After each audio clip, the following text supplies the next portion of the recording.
5 సార్లు శాసనసభ సభ్యునిగా పనిచేసిన అవినీతి మరక అనేది అంటని ముఖ్యమంత్రి గారిని కలిశారు మీరు. సీతారామ ప్రాజెక్టు నీళ్లు ఇల్లెందుకు రావాలి, బీఆర్ఎస్ ప్రభుత్వం వచ్చిన తర్వాత రీడిజైన్ పేరుతోటి రూట్ మార్చారు.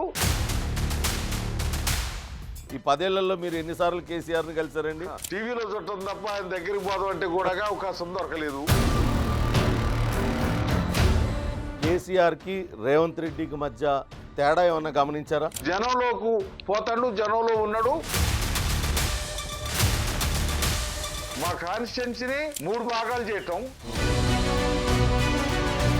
రాజకీయాలలో డబ్బు ప్రభావం తగ్గించాలంటే డబ్బులు తీసుకొని ఓట్లేస్తే గ్రామ వార్డు సభ్యుడిగా గెలవాలంటే కూడా లక్షల రూపాయలు ఖర్చు పెడుతున్న పరిస్థితి. కౌన్సిలర్ కాగానే పెద్ద పెద్ద వాహనాల్లో తిరుగుతున్నారు.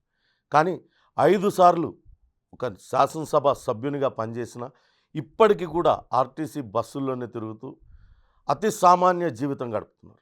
అవినీతి మరక అనేది అంటని ఆ మాజీ ఎమ్మెల్యే ప్రస్తుతం మనతో లైవ్లో అందుబాటులో ఉన్నారు. ఆయన మరెవరో కాదు, సిపిఐఎంఎల్ మాస్లైన్ మాజీ ఎమ్మెల్యే గుమ్మడి నరసయ్య గారు. ఆయన ఇటీవల ముఖ్యమంత్రిని నిన్న కలిశారు. ఏం మాట్లాడారు, ఎట్లాంటి హామీ లభించింది ఆయనకు అనేది ఆయన్ని అడిగి తెలుసుకుందాం. నమస్కారం నరసయ్య గారు. నమస్తే. నమస్తే సార్, నిన్న ముఖ్యమంత్రి గారిని కలిశారు మీరు అసెంబ్లీలో. ఆయనతో ఏం మాట్లాడారు, ఆయన నుంచి మీకు ఎలాంటి హామీ లభించింది? సీతారామ ప్రాజెక్టు నీళ్లు మొట్టమొదట ఫస్ట్ ఇల్లెందుకు రావాలి, ఓకే, ఇల్లెందుకు వచ్చినట్టయితే ఇల్లెందు నుంచి ఉమ్మడి ఖమ్మం జిల్లాకు మొత్తం కూడా ఖర్చు లేకుండా వాగుల ద్వారాగా చెర్ల ద్వారాగా ఆయకట్టు పెరగటానికి అవకాశం ఉంది. ఓకే, కానీ దాన్ని రీడిజైన్ పేరుతోటి ఈ ఇల్లెందుకు రాకుండా ఆ సత్తుపల్లి ఎసరాపేటకెళ్ళి తీసుకుపోతున్నారు. అసలు వాస్తవంగా రాజశేఖర్ రెడ్డి శంకుస్థాపన చేసి దానికి సంబంధించినటువంటి ఆ నీళ్లు ఎక్కడికి రావాలి, ఎక్కడి నుంచి ఎటుపోవాలి అనేటువంటి ప్లాన్లో ఇల్లెందు మొట్టమొదటిది. ఓకే. అయితే ఇప్పుడు బీఆర్ఎస్ ప్రభుత్వం వచ్చిన తర్వాత దాన్ని రీడిజైన్ పేరుతోటి రూట్ మార్చారు. ఇల్లెందుకు నీళ్లు వచ్చే అవకాశం లేదు. అందుకనే రేవంత్ రెడ్డి గారు ముఖ్యమంత్రి అయిన దగ్గర నుంచి ప్రయత్నం చేస్తున్నాం ఆయనకు ఈ విషయం మీద రిప్రజెంట్ చేయాలని. నిన్న ఇదే విషయం మీద రిప్రజెంట్ చేశాము. అట్లే ఇక్కడ ఉన్నటువంటి మన రాష్ట్రంలో ఉన్నటువంటి పోడు భూములకు పట్టాల విషయంలో కూడా ప్రస్తావించాం. ఇప్పుడు ఈ ఇల్లెందు నియోజకవర్గంలో ఉన్నటువంటి టేకులపల్లి మండలంలో ఉన్న బోడు పరిధిలో ఉన్నటువంటి గ్రామాలని కొత్త మండలంగా, ఈ ఇల్లెందు మండలంలో ఉన్నటువంటి కొమరారం ప్రాంతాన్ని కొత్త మండలంగా ఏర్పాటు చేయాలని, ఇల్లెందు నియోజకవర్గాన్ని రెవెన్యూ డివిజన్గా ఏర్పాటు చేయాలని చెప్పి కోరటం జరిగింది. ఆయన సీతారామ ప్రాజెక్టుకు సంబంధించినటువంటి విషయంలో పక్కనే ఇరిగేషన్ మినిస్టర్ ఉత్తమ్ కుమార్ రెడ్డి ఉంటే ఆయనని ఆదేశించాడు, వెంటనే ఒక మీటింగ్ ఏర్పాటు చేయి దానికి సంబంధించినటువంటి అధికారులందరినీ వచ్చేటట్టు చూడు, ఆ పరిధిలో ఉన్నటువంటి పొలిటికల్ పార్టీలన్నింటినీ కూడా పిలిచి వాళ్ళ సమక్షంలో దానికి సంబంధించినటువంటి విషయాన్ని పరిగణలోకి తీసుకొని మాట్లాడదాం. ఆ ప్రాజెక్టు నీళ్లు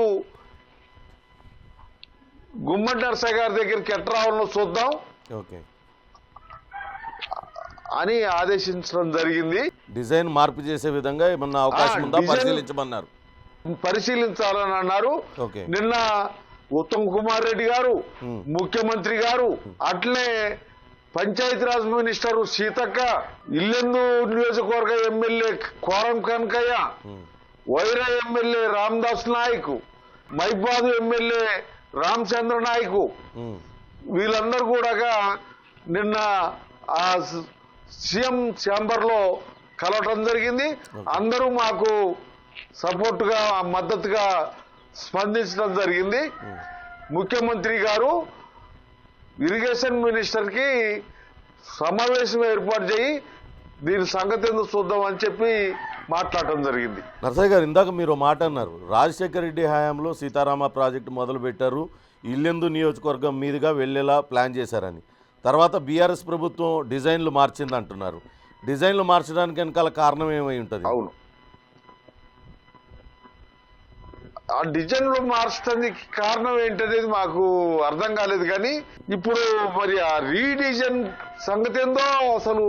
ఇప్పుడు ఆ కాలువలతో కూడా పోతారు, భూమి కొనడానికి డబ్బులు కావాలి, కాలువ తవ్వడానికి డబ్బులు కావాలి, ఈ ఖర్చు పెట్టుకొని ఆ అశ్వరాపేట సత్తుపల్లి ప్రాంతానికి తీసుకుపోయి సాగర్ కాలువతో ఉన్నటువంటి ఆయకట్టుని ఇది చేస్తారు. మంచిది, అందరికీ మేలు జరగాలి, అందరికీ ఉపయోగపడాలి, అందరికీ అందుబాటులోకి రావాలి ఆ గోదావరి నీళ్లు.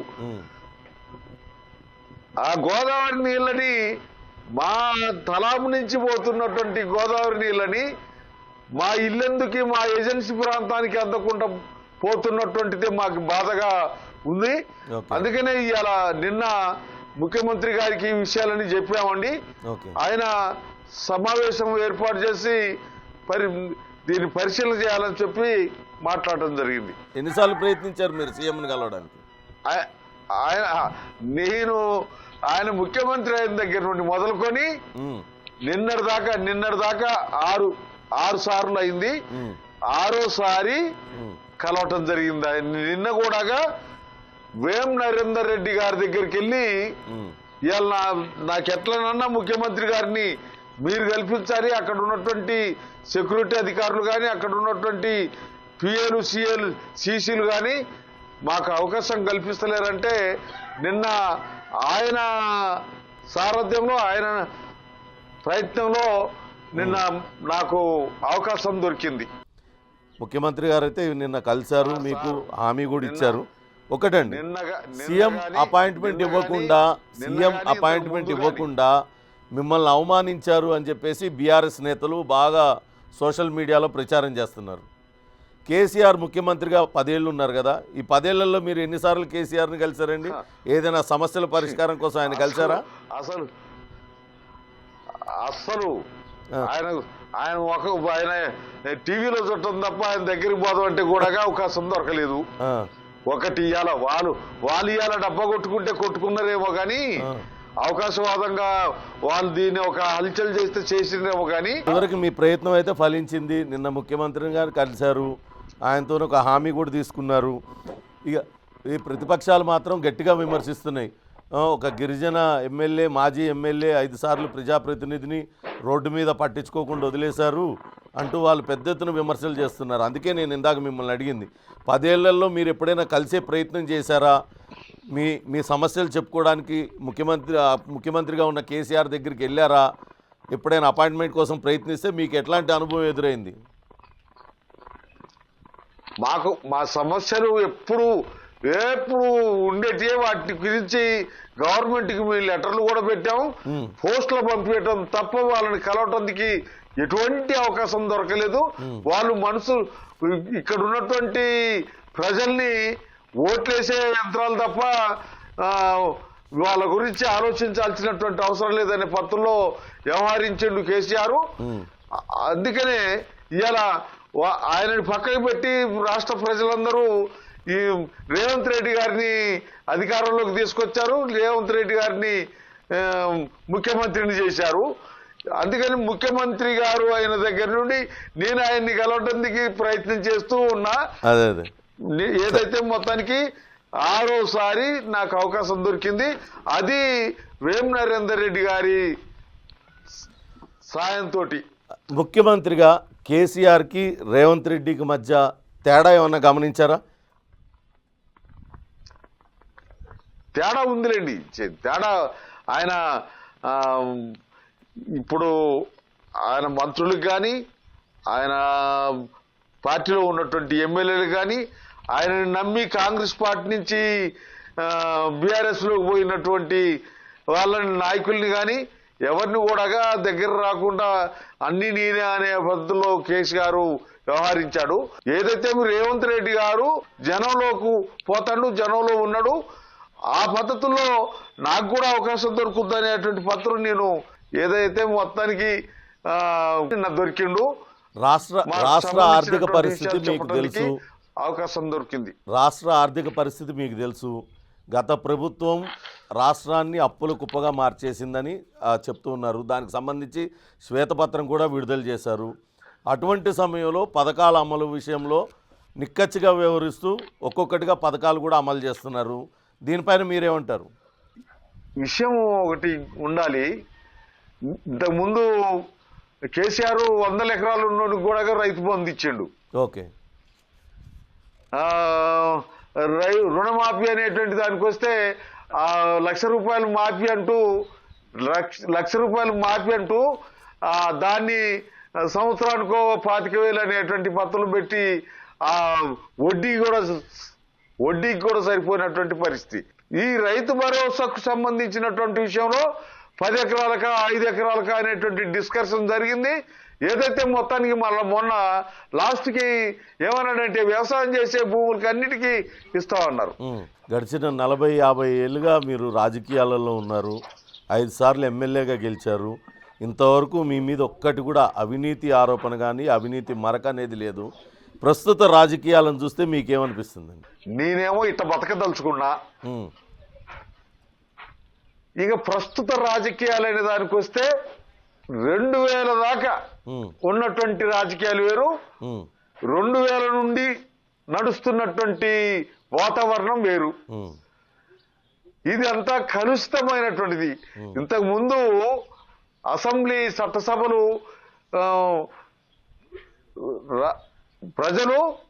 ప్రజా సమస్యలు ఈ రాష్ట్రం దేశం వాటికి కావాల్సినటువంటి విషయాల మీదనే చర్చ జరిగేది. ఇవాళ ఇక్కడ జరిగేది ఏంటంటే నువ్వెంత దోసుకున్నావు, నేనెంత దోసుకున్నా, నింది దొంగ అనటం, నన్ని దొంగ అనటం, వ్యక్తిగత దోషం. ఈ పద్ధతుల్లో ఈడ పర్సన్స్ ఈ వ్యక్తిగత దూషణలు తప్ప ప్రజలతో ఓట్లు ఎట్టేపించుకుంటారంటేనేమో డబ్బులు ఇచ్చి ఓట్లు కొనుక్కుంటారు. ఈ ఆర్థిక ఇబ్బందుల్లో ఉన్నటువంటి అవకాశవాదంలో కొట్టుమిట్టాడుతున్నటువంటి ప్రజలేమో ఆర్థికంగా ఇబ్బందులు వెనకబడి ఉన్నటువంటి ఈ ప్రజలు ఎవరు డబ్బులు ఇస్తే వానికి వేద్దాం అన్నట్టుగా, ఎవడు ఎక్కువ ఇస్తే వానికి వేద్దాం అన్నట్టుగా ప్రజలు తయారయ్యారు. ప్రజల్ని అట్లా తయారు చేస్తున్నారు ఇవాళ ఉన్నటువంటి రాజకీయ నాయకులు.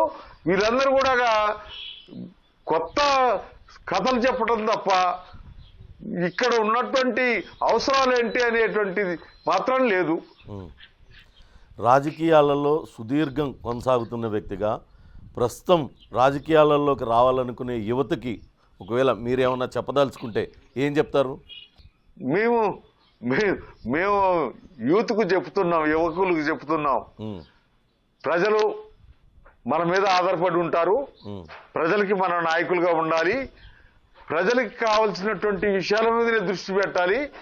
కానీ వ్యక్తిగతమైనటువంటి ఆశలకి కానీ అవినీతికి సంబంధించినటువంటి అవకాశవాదానికి సంబంధించినటువంటి విషయాల్లో మీరు దిగకూడదు. దిగకుండా జాగ్రత్తలు తీసుకుంటే దేశానికి మీరే నాయకులు అనేటువంటిది, దేశ ప్రజలకి మీరు నాయకత్వం వహించాల్సినటువంటి అవసరం ఉందని చెప్పి వాళ్ళకి మేము పిలిపిస్తున్నాం. వాళ్ళకి మేము ఇచ్చేటువంటి సలహాలు కూడా. ఓకే. మీరు వామపక్ష రాజకీయాల్లో సుదీర్ఘకాలం ఉన్నారు. ప్రస్తుతం వామపక్ష పార్టీలన్నీ కూడా పూర్తిగా నిర్వీర్యమైపోయిన పరిస్థితి. ఎందుకు ఈ పరిస్థితి వచ్చిందంటారు? వామపక్షాలు వాస్తవంగా ప్రజల కోసం పనిచేయాలా, ఇక్కడ ఉన్నటువంటి ప్రభుత్వాలని, ఇక్కడ ఉన్నటువంటి పాలక వర్గాల్ని నిలదీయాల్సినటువంటి, వాళ్లకు ప్రజలకు సంబంధించిన విషయాలు చెప్పాల్సినటువంటి అవసరం ఉంది. అయితే వామపక్షాలు అనేటువంటి విషయానికి వస్తే, ఈ వామపక్షాల్లో ఉన్నటువంటి నాయకులు కూడా ఎట్లా సంపాదించుకోవాలా, యాడేముంది, దాన్ని ఎట్టగా చేయాలనేటువంటి పద్ధతుల్లో ఈ బూర్జువా మనస్తత్వం కలిగినటువంటి వాళ్ళ తీరుగా తయారయ్యారు. అందుకనే ఇలా ప్రజలు వాళ్ళని చూస్తున్నారు. ఈ వామపక్షాలు ఎంతసేపు వాళ్ళ భావాలను చెప్పుకోవడం తప్ప ఆర్థికంగా ప్రజలను ఆదుకునేటువంటి పరిస్థితులు లేరు. కాబట్టి బూర్జువా వర్గాలేమో ఆర్థికంతో దోసుకుంటున్నారు, దాచుకుంటున్నారు, వాటిని పంచిపెట్టే పద్ధతుల్లో పంచుతున్నారు. ఈ వామపక్షాలేమో అటువంటి పద్ధతి లేకుండా వ్యవహరిస్తూ ఇది చేస్తే డబ్బులు ఇచ్చేవాడికి వెళ్ళి చూస్తున్నటువంటి పరిస్థితులు, వాతావరణం పెరిగిపోయింది. అందుకనే ఇవాళ వీళ్ళు వెనకబట్టందుకు కానీ, వీక్ కావటానికి కానీ అవకాశాలు ఏర్పడ్డాయి. ఇవాళ నేను 5 సార్లు నేను ఈ నియోజకవర్గంలో ప్రజలు నన్ను అసెంబ్లీకి పంపించారు. కానీ ఇక్కడ జరిగింది ఏంది అనే దానికి వస్తే, ఇవాళ మా కాన్స్టిట్యున్సీని 3 భాగాలు చేయటం, అట్లే ఇక్కడ ఉన్నటువంటి పార్టీలు, ఇక్కడ ఉన్నటువంటి పొలిటికల్ లీడర్స్ వీళ్ళు ఇప్పటిదాకా ప్రజల్ని మోసం చేసి సంపాదించినటువంటి సంపదని విచ్చలవిడిగా పంచుతున్నటువంటి పరిస్థితి. అందుకనే ప్రజలు ఇక మేము గెలవలేము, మేము గెలవము అనేటువంటి దానికే గురయ్యి ఇప్పుడు ఇలా డబ్బులు ఇచ్చే వాళ్ళకు ఓట్లేస్తున్నారు. ఆ పద్ధతుల్లో నడుస్తుంది. 5 సార్లు నియోజకవర్గానికి ఎమ్మెల్యేగా పనిచేశారు. మీ హయాంలో ఎటువంటి అభివృద్ధి పనులు చేశారు? నియోజకవర్గానికి అంత అభివృద్ధి చేసి ఇంత అవినీతి మరకంటాను మీకు ఎందుకు ఓటమి ఎదురైందని అనుకుంటున్నారు? నేను ఆ మరకంటించుకోవటానికి నేను ఒక వామపక్ష భావంతో ఉన్నటువంటి వాడిని. ఇలా మేము ఓడిపోవటానికి కారణం ఈ డీలిమిటేషన్లో మా ఓట్లని, మాకున్నటువంటి ఓట్ బేస్ని శిథిలం చేశారు. ఓకే. మా సొంత మండలం అయినటువంటి సింగరేణి మండలం వైరారి కాన్స్టిట్యున్సీ కలిపారు. మా గుండెకాయ లాంటి గుండాల మండలాన్ని పెనుపాకకు పెట్టారు. ఆ పద్ధతుల్లో మా ఓట్లను చీల్చడం వల్ల మా ప్రజలకు కూడా వచ్చింది. ఇక మనం మన పార్టీకి ఓట్లు వేయలేము, మన పార్టీ గెలవదు అనేటువంటి పద్ధతుల్లో మా ప్రజలు కూడా ఇదైనరు. అందుకనే ఇలా డబ్బులు ఇచ్చేవాడికి ఓట్లు ఇస్తున్నటువంటిది కనపడుతుంది. అట్లా మేము ఓడిపోవడానికి ఇంకా కారణం. అంటే రాజకీయాలలో డబ్బు ప్రభావం తగ్గించాలంటే ఏం చేయాలంటారు? మరి మేము అదే పనిలో ఉన్నాం. ప్రజల్ని డబ్బు కోట్లేయకండి, డబ్బులు తీసుకొని ఓట్లేస్తే వాడు డబ్బు ఇచ్చి ఓట్లు తీసుకుంటే మీకోసం పనిచేయడు, మీ గురించి ఆలోచించడు. అందుకనే ఎంతసేపు మీ ఓటు మీకు తిరిగి ఉపయోగపడాలంటే ఏం చేయాలో ఆలోచించండి అని చెప్పి మేము అదే పనిలో ఉన్నాం. ప్రజలు ఆలోచించాలి, ప్రజల్ని ఇంకా మనం గైడ్ చేయాల్సినటువంటి అవసరం ఉంది. ఓకే అండి, థ్యాంక్ యూ గుమ్మడి నరసయ్య గారు. రాజకీయాలను డబ్బు తీవ్రంగా ప్రభావితం చేస్తుంది, డబ్బు తీసుకొని ఓటు వేయొద్దంటూ ప్రస్తుతం ప్రజల్ని చైతన్యపరిచే పనిలో ఉన్నామని గుమ్మడి నరసయ్య అంటున్నారు. అట్లనే అనేక సార్లు ప్రయత్నం తర్వాత ముఖ్యమంత్రి రేవంత్ రెడ్డిని కలిశాము. రేవంత్ రెడ్డి తమ సమస్యలను సావధానంగా విన్నారు.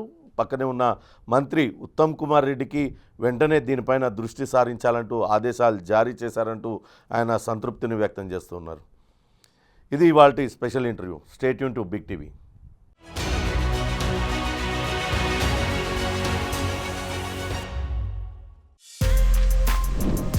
For more videos like this, subscribe Big TV channel.